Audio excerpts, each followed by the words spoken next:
সরকারি কার্যালয়ে সেবা প্রার্থীরা যেন অপ্রয়োজনীয় হয়রানি না হয়, জনগণ ন্যায় বিচার প্রাপ্তি সহজতর করা এবং সরকারি সেবাকে হয়রানি মুক্ত করা এবং প্রতিটি নাগরিকের জন্য সমান সুযোগ নিশ্চিত করা আমি মনে করি আপনাদের কাজের একটি গুরুত্বপূর্ণ এবং বড় অংশ।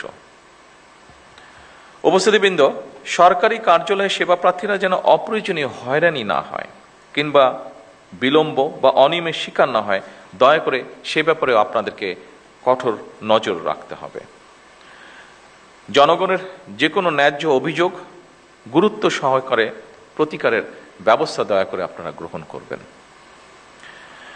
আইন শৃঙ্খলা পরিস্থিতি এবং মাদক নিয়ন্ত্রণ, সাম্প্রদায়িক সম্প্রীতি বজায় রাখা এবং বাল্য বিবাহ, নারী ও শিশু নির্যাতনের বিরুদ্ধে কঠোর ব্যবস্থা গ্রহণ করতে হবে, যেগুলো আপনাদের ক্যাপাসিটির মধ্যে আছে। বিশেষ করে আবারও আমি এখানে উল্লেখ করতে চাই, সাম্প্রদায়িক সম্প্রীতি, বাল্য বিবাহ, নারী এবং শিশু নির্যাতন, দয়া করে এই কয়টি বিষয় আপনারা আপনাদের ব্যক্তি অবস্থান থেকে দয়া করে পদক্ষেপ গ্রহণ করবেন। প্রশাসনিক অবস্থান আপনাদের আছে, তারপরে একজন মানুষ হিসেবে দয়া করে আপনারা এই বিষয়টিতে নজর রাখবেন না, আমি দৃঢ়ভাবে বিশ্বাস করি এটি। খাদ্যে ভেজালের বিরুদ্ধে কার্যকর ব্যবস্থা গ্রহণ একটি অত্যন্ত জরুরি বিষয়। এই খাবারটি আপনি খাচ্ছেন, আমি খাচ্ছি, আপনার পরিবারের সদস্য আপনার সাথে থাকছে, তারাও খাচ্ছে, কাজেই এটির প্রতিও আমাদের নজর রাখা অত্যন্ত প্রয়োজন। এ ব্যাপারে সামাজিক সচেতনতা বৃদ্ধি করা প্রয়োজন।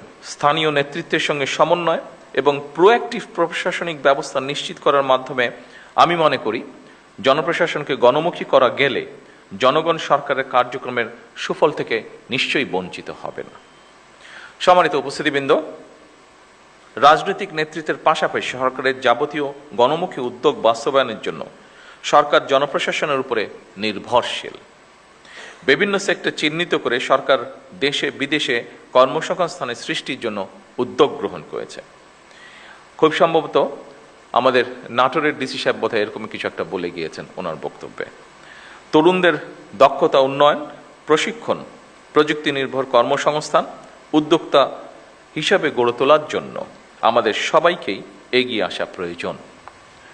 খেলাধুলা, সংস্কৃতি কর্মকাণ্ড এবং জনস্বার্থ স্বেচ্ছাসেবামূলক অংশগ্রহণের সুযোগ বৃদ্ধি করা প্রয়োজন।